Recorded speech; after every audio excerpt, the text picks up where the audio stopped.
la herramienta de casa. ¿Qué voy a hacer?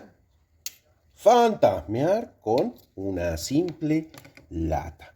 Vamos a ver cómo abre.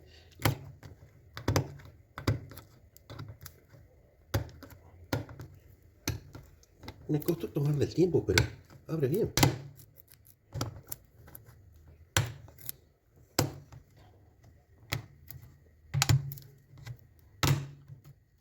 Es más, hay que cuidar la fuerza porque se te va para adentro fácil. Mira.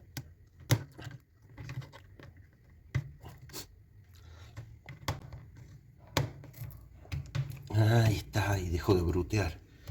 Había que tomarle el tiempo. Listo.